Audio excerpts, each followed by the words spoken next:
నమస్కారం. ఈరోజు మనం ఒక చాలా పెద్ద ప్రశ్నను చూస్తున్నాం. అంటే దేశంలో హైకోర్టు, సుప్రీంకోర్టు న్యాయమూర్తులపై అవినీతి ఆరోపణలు వస్తే మామూలు అవినీతి నిరోధక చట్టం ఉంది కదా, దాని కింద వాళ్ళని విచారించవచ్చా? ఇది వినడానికి సింపుల్గా అనిపించినా దీని వెనుక చాలా పెద్ద చిక్కుముడి ఉంది. అంటే న్యాయ వ్యవస్థ స్వాతంత్ర్యం, జవాబుదారీతనం, ఆ రెండిటి మధ్య బ్యాలెన్స్ ఎలా అనేది. నిజమే. ఇది చాలా చాలా క్లిష్టమైన సమస్య అండి. దీన్ని మనం సరిగ్గా అర్థం చేసుకోవాలంటే 1991 నాటి ఒక ముఖ్యమైన సుప్రీంకోర్టు తీర్పు లోపలికెళ్ళాలి. K Veeraswamy versus Union of India case. ఓ, వీరస్వామి కేసా? విన్నట్టున్నాను. ఈయన మద్రాస్ హైకోర్టు మాజీ ప్రధాన న్యాయమూర్తి కదా? అవును, ఆయనే. ఆయన చీఫ్ జస్టిస్గా ఉన్న టైంలో తెలిసిన ఆదాయ వనరులకు మించి ఆస్తులు కూడబెట్టారని సిబిఐ వాళ్లు కేసు పెట్టారన్నమాట. ఆస్తుల కేసు అంటే అప్పటి అవినీతి నిరోధక చట్టం 1947లోని సెక్షన్ 5(1) కిందనా? సరిగ్గా చెప్పారు. అదే సెక్షన్. అంటే లంచం తీసుకున్నారని కాదు, ఆదాయానికి మించి ఆస్తులున్నాయని. సరే, ఈ కేసు సుప్రీంకోర్టు దాకా వెళ్ళిందంటే ఇందులో ఏదో ఒక ప్రాథమికమైన చట్టపరమైన ప్రశ్న ఉండి ఉండాలి. అదేంటసలు? అవును, అసలు పాయింట్ ఏంటంటే ఒక హైకోర్టు లేదా సుప్రీంకోర్టు న్యాయమూర్తిని ఈ అవినీతి నిరోధక చట్టం అంటే పీసీఏ అంటాం కదా, దాని కింద పబ్లిక్ సర్వెంట్గా అనుకోవచ్చా? ఒకవేళ అనుకుంటే మరి వాళ్ల మీద కేసు పెట్టాలంటే ఏదైనా స్పెషల్ పర్మిషన్ అంటే శాంక్షన్ అవసరమా? శాంక్షన్ అవసరమైతే ఆ శాంక్షన్ ఇచ్చే అధికారం ఎవరికుంది? ఇవే ఈ కేసులో తేలాల్సిన మెయిన్ పాయింట్స్. అర్థమైంది. ముందుగా అసలు న్యాయమూర్తులు పబ్లిక్ సర్వెంట్స్ అవుతారా కారా? సాధారణంగా గవర్నమెంట్ ఉద్యోగులనే కదా అంటాం. ఇక్కడ విషయం ఏంటంటే పీసీఏలో పబ్లిక్ సర్వెంట్కి డైరెక్ట్ డెఫినిషన్ లేదు. అది IPC, Indian penal code section 21లో డెఫినిషన్నే తీసుకుంటోంది. ఓకే, ఐపీసీలో ఏముంది? ఐపీసీ సెక్షన్ 21 చాలా పెద్దది. అందులో చాలామంది వస్తారు. ముఖ్యంగా దాని 3వ నిబంధనలో క్లియర్గా ప్రతి న్యాయమూర్తి అని ఉంది. ఓ, ప్రతి న్యాయమూర్తి అనే ఉందా? అవును, ఎవ్రీ జడ్జ్. సో చట్టం ప్రకారం చూస్తే హైకోర్టు, సుప్రీంకోర్టు జడ్జిలు కూడా పబ్లిక్ సర్వెంట్ డెఫినేషన్ కిందకే వస్తారన్నమాట. అయితే మరి రాష్ట్రపతికి, గవర్నర్లకు ఆర్టికల్ 361 కింద స్పెషల్ ప్రొటెక్షన్ ఉంది కదా, వాళ్ల మీద క్రిమినల్ కేసులు పెట్టకూడదని, అలాంటివి జడ్జీలకు లేవా? మంచి పాయింట్ అడిగారు. రాష్ట్రపతి, గవర్నర్లకు వాళ్లు పదవిలో ఉన్నప్పుడు క్రిమినల్ కేసుల నుండి పూర్తి రక్షణ ఉంటుంది, ఆర్టికల్ 361. కానీ అలాంటి పూర్తి రక్షణ అంటే అన్ని రకాల క్రిమినల్ కేసుల నుండి రాజ్యాంగం నేరుగా న్యాయమూర్తులకు ఇవ్వలేదు.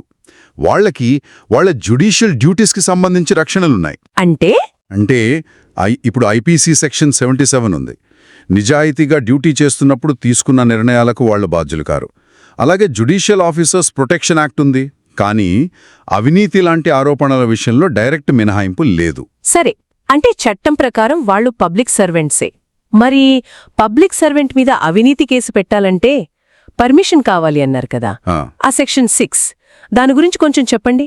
ఎందుకు అసలు శాంక్షన్? అవును, అదే సెక్షన్ 6 పీసీఏలో. ఇది చాలా ఇంపార్టెంట్.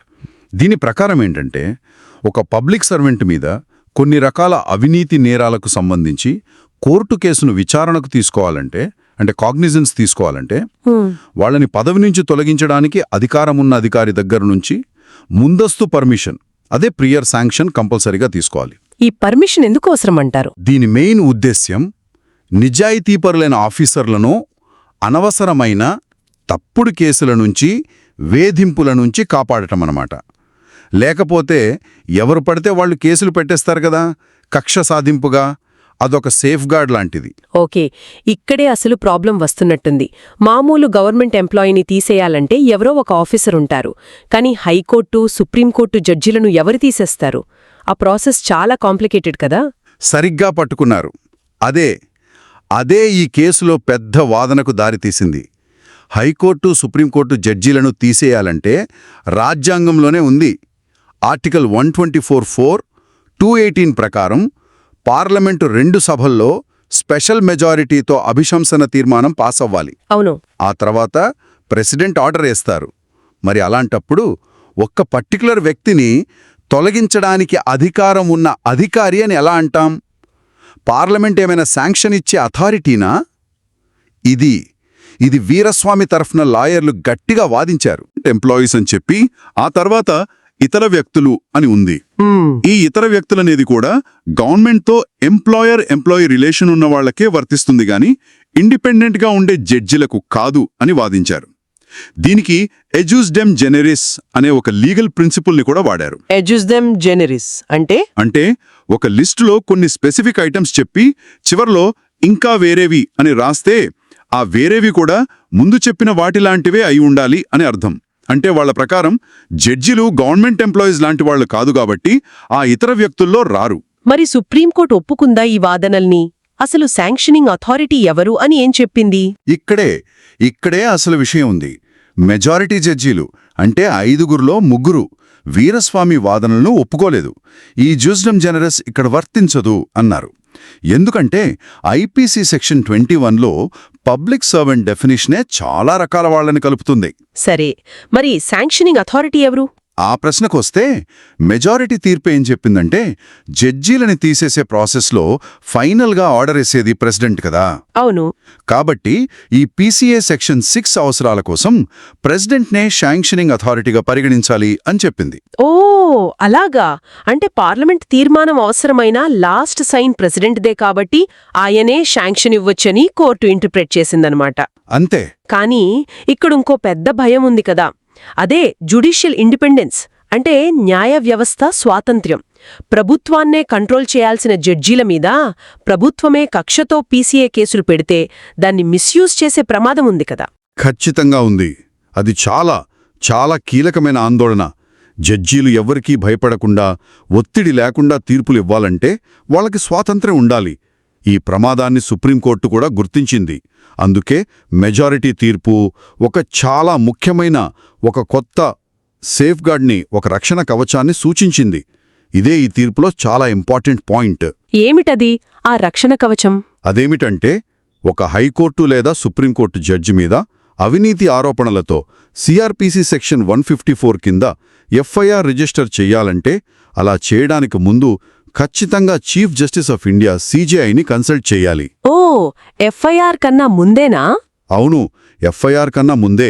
అంతేకాదు, ఒకవేళ ఇన్వెస్టిగేషన్ జరిగి చివరికి కేసు పెట్టడానికి శాంక్షన్ సెక్షన్ 6 ఇవ్వాల్సిన స్టేజ్ వస్తే అప్పుడు కూడా ప్రెసిడెంట్ ఖచ్చితంగా సీజేఐని కన్సల్ట్ చేయాలి. జస్ట్ కన్సల్ట్ చేస్తే సరిపోతుందా, లేక సీజేఐ ఒపీనియన్కి కట్టుబడి ఉండాలా? మెజారిటీ తీర్పు ప్రకారం ప్రభుత్వం అంటే ఇక్కడ ప్రెసిడెంట్ సీజేఐ ఒపీనియన్కి చాలా వెయిట్ ఇవ్వాలి, గౌరవించాలి, ఇంకా సాధారణంగా దాని ప్రకారమే నడుచుకోవాలి. అంటే ఒకవేళ సీజేఐ గారు ఇందులో విషయం లేదు, ఎఫ్ఐఆర్ వద్దు అని చెప్తే ఎఫ్ఐఆర్ పెట్టకూడదు. అలాగే శాంక్షన్ స్టేజ్లో సీజేఐ వద్దు అంటే శాంక్షన్ ఇవ్వకూడదు. దీని వెనుక ఐడియా ఏంటంటే అకౌంటబిలిటీ ఉండాలి, కానీ ఇండిపెండెన్స్ దెబ్బతినకూడదు. ఇది చాలా ఇంట్రెస్టింగ్గా ఉంది. మరి ఒకవేళ ఆరోపణలు సీజేఐ మీదే వస్తే అప్పుడెలా? ఆ సిచ్యువేషన్ని కూడా కోర్టు ఊహించింది. అలాంటి రేర్ కేసులో ప్రెసిడెంట్ సుప్రీంకోర్టులోని మిగతా సీనియర్ జడ్జిలను కన్సల్ట్ చేసి వాళ్ల సలహా ప్రకారం నడుచుకోవాలని చెప్పింది. అయితే ఈ సీజేఐ కన్సల్టేషన్ ప్రాసెస్ మీద అందరూ ఒప్పుకోలేదు అన్నారు కదా. 2 జడ్జిలో వేరే అభిప్రాయం చెప్పారు కదా. అవును, జస్టిస్ అలం శర్మ గారు, జస్టిస్ జేఎస్ వర్మ గారు ఇంకో 2 తరపున అసమ్మతి తీర్పులు రాశారు. ముఖ్యంగా జస్టిస్ వర్మ గారి తీర్పులో ఈ సీజేఐ కన్సల్టేషన్ గైడ్లైన్స్ మీద గట్టి అభ్యంతరాలు చెప్పారు. ఆయన ఏమన్నారంటే ఇలాంటి ప్రాసెస్ చెప్పడం ద్వారా కోర్టు చట్టాన్ని ఇంటర్ప్రెట్ చేయట్లేదు, కొత్త చట్టాన్ని తయారు చేస్తోంది. అది పార్లమెంట్ చేయాల్సిన పని, కోర్టు కాదు అన్నారు. ఓ, ఇంకా ఏమైనా చెప్పారా వాళ్ళ వాదనలో? చెప్పారు. ఈ సీజేఐ కన్సల్టేషన్ వల్ల ప్రాక్టికల్గా ప్రాబ్లమ్స్ వస్తాయన్నారు. ఉదాహరణకు సీజేఐ మీదే ఆరోపణ వస్తే ఏం చేయాలి అనేది పూర్తిగా క్లియర్గా లేదు. అలాగే ఈ పద్ధతి సిఏజీకి, సిఈసికి అంటే controller and auditor general, chief election commissioner లాంటి వేరే హై కాన్స్టిట్యూషనల్ ఆఫీసులకు వర్తిస్తుందా లేదా అనే ప్రశ్న వస్తోంది. వాళ్ల స్ట్రాంగ్ ఒపీనియన్ ఏంటంటే జడ్జీల ప్రవర్తన గురించి ఎంక్వైరీ చేయడానికి రాజ్యాంగంలోనే ఇంపీచ్మెంట్ రూపంలో ఒక స్పెషల్ మెకానిజం ఉంది. Article 124, 4 and 5. దానికి తోడు జడ్జెస్ ఎంక్వైరీ యాక్ట్ కూడా ఉంది. అదే కరెక్ట్ రూట్. కానీ ఇలా పీసీఏ కిందకి తీసుకురావడం కరెక్ట్ కాదు అని వాళ్ళ అభిప్రాయం. పీసీఏలోని సెక్షన్ 6 శాంక్షన్ ప్రాసెస్ జడ్జిల విషయంలో సరిగ్గా ఫిట్ అవ్వట్లేదు, దాన్ని దాకడం కుదరదు అని కూడా అన్నారు. అంటే మెజారిటీ ఏమో పీసీఏ వర్తిస్తుంది, కానీ సీజేఐ ఫిల్టర్తో అన్నారు. మైనారిటీ ఏమో అసలు పీసీఏ వర్తించదు, కాన్స్టిట్యూషనల్ ప్రాసెసే కరెక్ట్ అన్నారు. చాలా చాలా డిఫరెంట్ ఒపీనియన్స్. సరే, ఇప్పుడు వీరస్వామి గారి మీద పెట్టిన అసలు నేరం, ఆ సెక్షన్ 51E, దాని గురించి కొంచెం చెప్పండి. ఏంటది అసలు? తప్పకుండా. ఇది పీసీఏలో ఒక స్పెషల్ అఫెన్స్. దీని ప్రకారం ఒక పబ్లిక్ సర్వెంట్ లేదా అతని తరపున ఇంకెవరైనా తన పదవీకాలంలో అతనికి తెలిసిన ఆదాయ మార్గాలకు మించి ఆస్తులు లేదా డబ్బు కలిగి ఉండి వాటికతను సరిగ్గా లెక్క చెప్పలేకపోతే అది నేరమవుతుంది. సరిగ్గా లెక్క చెప్పలేకపోవడం, ఇదే ఇక్కడ కీలకమనిపిస్తోంది. దాన్ని ఎవరు ప్రూవ్ చెయ్యాలి? భారం ఎవరిమీద ఉంటుంది? మెజారిటీ తీర్పు దీన్ని క్లియర్ చేసింది. ఫస్ట్, ప్రాసిక్యూషన్ అంటే కేసు పెట్టిన వాళ్ళు, ఇక్కడ సీబీఐ, కొన్ని విషయాలు ప్రూవ్ చెయ్యాలి. 1. ఆ వ్యక్తి పబ్లిక్ సర్వెంట్ అని. 2. అతని దగ్గర లేదా అతని తరపున వేరే వాళ్ల దగ్గర ఎంత ఆస్తి ఉందని. 3. అతని ఇన్కమ్ సోర్సెస్ ఏంటి అని. 4. అతని ఆస్తులు అతని ఇన్కమ్ కన్నా ఎక్కువ ఉన్నాయని. ఓకే, ఇవన్నీ ప్రాసిక్యూషన్ చూపిస్తే ఆ తర్వాత ఈ 4 పాయింట్స్ని ప్రాసిక్యూషన్ సాక్ష్యాలతో కోర్టు ముందు ప్రూవ్ చేస్తే అప్పుడు బర్డెన్ అంటే భారం అక్యూజ్డ్ మీదకి, అంటే ఆ పబ్లిక్ సర్వెంట్ మీదకి షిఫ్ట్ అవుతుంది. భారం షిఫ్ట్ అవ్వడం అంటే ఆ ఎక్స్ట్రా ఆస్తులు ఎలా వచ్చాయో సంతృప్తికరంగా ఎక్స్ప్లెయిన్ చేయాల్సిన బాధ్యత అతని మీద పడుతుంది. అతను తన ఎక్స్ప్లెనేషన్ని ప్రిపాండరెన్స్ ఆఫ్ ప్రాబబిలిటీ బేసిస్ మీద ప్రూవ్ చేస్తే చాలు. అంటే అతని వివరణ నమ్మేలా ఉంటే చాలు, ఎక్కువగా జరగడానికి ఛాన్స్ ఉందని అనిపిస్తే చాలు. క్రిమినల్ కేసులో ప్రాసిక్యూషన్ లాగా సందేహానికి అతీతంగా ప్రూవ్ చేయక్కర్లేదు. హైకోర్టులో ఎవరో జడ్జి గారు ఇన్వెస్టిగేటింగ్ ఆఫీసర్ ముందు ఎక్స్ప్లెనేషన్ అడగాలి అన్నారని విన్నాను. అవును, మద్రాస్ హైకోర్టులో జస్టిస్ బాలసుబ్రహ్మణ్యన్ గారు అలా అన్నారు. అంటే ఛార్జ్షీట్ వెయ్యకముందే ఐఓ ఆఫీసర్ అక్యూజ్ని పిలిచి ఈ ఆస్తుల తేడా గురించి అడిగి అతని ఎక్స్ప్లెనేషన్ రికార్డ్ చేయాలి అన్నారు. కానీ సుప్రీంకోర్టు మెజారిటీ దీన్ని ఒప్పుకోలేదు. ఐఓ పని ఎవిడెన్స్ కలెక్ట్ చేయడమే కానీ ఎక్స్ప్లెనేషన్ బాగుందో లేదో డిసైడ్ చేయడం కాదు, ఆ పని కోర్టుదే అని క్లియర్గా చెప్పింది. ఈ కేసులో ఇంకో చిన్న పాయింట్ ఉంది కదా, వీరస్వామి గారు ఛార్జ్షీట్ వేసే టైంకి రిటైర్ అయ్యారు. దానివల్ల ఏమైనా ఎఫెక్ట్ ఉందా? ఇది కూడా చాలా ఇంపార్టెంట్ పాయింట్. ఇంతకుముందు వచ్చిన ఏఆర్ అంతులే కేసులో సుప్రీంకోర్టు ఏం చెప్పిందంటే, కోర్టు కేసుని విచారణకు తీసుకునే టైంకి, అంటే కాగ్నిజెన్స్ తీసుకునే టైంకి ఆ వ్యక్తి పబ్లిక్ సర్వెంట్గా పదవిలో లేకపోతే అప్పుడు సెక్షన్ 6 కింద ప్రియా శాంక్షన్ అవసరం లేదు. అంటే వీరస్వామి గారు రిటైర్ అయ్యారు కాబట్టి ఆయన కేసులో ప్రెసిడెంట్ శాంక్షన్ అవసరం లేదన్నమాట. కరెక్ట్, సరిగ్గా అంతే. ఈ పాయింట్ మీద మెజారిటీ మైనారిటీ జడ్జీలు ఇద్దరూ ఒప్పుకున్నారు. ఎందుకంటే ఛార్జిషీట్ ఫైల్ అయ్యే టైంకి వీరస్వామి గారు పదవిలో లేరు కాబట్టి టెక్నికల్గా శాంక్షన్ ఇష్యూ లేదు. మరి శాంక్షన్ అక్కర్లేనప్పుడు ఇక కేసు నడిపించడమే కదా. అక్కడే చిన్న తేడా వచ్చింది చూడండి. మెజారిటీ తీర్పు ప్రకారం శాంక్షన్ అవసరం లేదు, కానీ అసలు పీసీఏ చట్టం జడ్జిలకు వర్తిస్తుంది కాబట్టి కేసు విచారణ జరగాలి అని ఆర్డర్ వేశారు. సరే, రిటైర్మెంట్ వల్ల శాంక్షన్ అవసరం లేకపోవచ్చు, కానీ అసలు చట్టమే వర్తించినప్పుడు విచారణ ఎలా కంటిన్యూ చేస్తారు? అందుకని విచారణ ఆపేయాలి అని వాళ్ళ ఒపీనియన్. అర్థమైంది. అంటే రిటైర్మెంట్ పాయింట్ మీద అగ్రిమెంట్ ఉన్నా దాని ఎఫెక్ట్ ఫైనల్ జడ్జిమెంట్ మీద వేరేగా పడిందనమాట. చాలా కాంప్లెక్స్. సరే, మొత్తం మీద చూస్తే ఈ కేసు సారాంశం ఏంటి? మెజారిటీ జడ్జిమెంట్ ఏం చెప్పింది? మెజారిటీ తీర్పు మెయిన్ పాయింట్స్ ఇవి. 1. హైకోర్టు సుప్రీంకోర్టు జడ్జీలు పీసీఏ కిందకి వస్తారు, వాళ్ళు పబ్లిక్ సర్వెంట్సే. 2. వాళ్ల మీద విచారణకి సెక్షన్ 6 శాంక్షన్ ఇచ్చే అధికారం ప్రెసిడెంట్కుంది. 3. కానీ జ్యుడిషియల్ ఇండిపెండెన్స్ కోసం ఎఫ్ఐఆర్కి ముందు శాంక్షన్ ఇచ్చేటప్పుడు ఖచ్చితంగా సీజేఐని కన్సల్ట్ చెయ్యాలి, ఆయన ఒపీనియన్కి వాల్యూ ఇవ్వాలి. 4. ఒకవేళ పర్సన్ రిటైర్ అయ్యాక కోర్టు కాగ్నిజెన్స్ తీసుకుంటే శాంక్షన్ అవసరం లేదు. మరి అసమ్మతి తీర్పు సారాంశం? అసమ్మతి తీర్పు ముఖ్యంగా జస్టిస్ వర్మగారి ప్రకారం 1. పీసీఏ హయ్యర్ జ్యుడిషియరీకి వర్తించదు, వాళ్ళని విచారించడానికి కాన్స్టిట్యూషన్లోనే స్పెషల్ ఇంపీచ్మెంట్ ప్రాసెస్ ఉంది. 2. పీసీఏ సెక్షన్ 6 శాంక్షన్ ప్రాసెస్ జడ్జీల రిమూవల్ ప్రాసెస్తో సింక్ అవ్వట్లేదు. 3 సిజిఐ కన్సల్టేషన్ గైడ్లైన్ అనేది కోర్టు లాని క్రియేట్ చేయడమే, అది కరెక్ట్ కాదు. 4 ఒకవేళ లా మార్చాలనుకుంటే అది పార్లమెంట్ చేయాలి, కోర్టు కాదు. థ్యాంక్ యూ, చాలా చాలా క్లియర్గా చెప్పారు.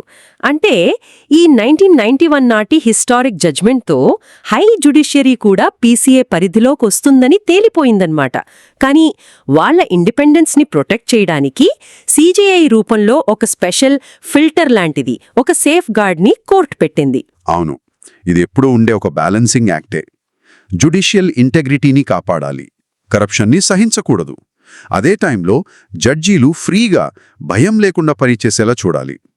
ఈ వీరస్వామి కేసు తీర్పు ఆ బ్యాలెన్స్ని సాధించడానికి సుప్రీంకోర్టు చేసిన ఒక పెద్ద ప్రయత్నం. యాని కన్సల్ట్ చేయాలనే పద్ధతి నిజంగా న్యాయ వ్యవస్థ తనను తాను పర్యవేక్షించుకునే సెల్ఫ్ రెగ్యులేషన్, ఒక ఎఫెక్టివ్ సిస్టమ్ని క్రియేట్ చేసిందా? అంటే జ్యుడిషియరీ లోపల సమస్యలని అదే సరిదిద్దుకునేలా హెల్ప్ చేస్తోందా? లేక ఫైనల్గా శాంక్షన్ ఇచ్చేది ప్రెసిడెంట్ కాబట్టి, అంటే ప్రభుత్వం కాబట్టి, ఎగ్జిక్యూటివ్కి ఇంకా చాలా పవర్ ఉందా? 1991 నుంచి ఇన్నేళ్లలో ప్రాక్టికల్గా ఈ బ్యాలెన్స్ ఎలా వర్కౌట్ అవుతోంది? ఏమంటారు? దీని గురించి ఆలోచించండి.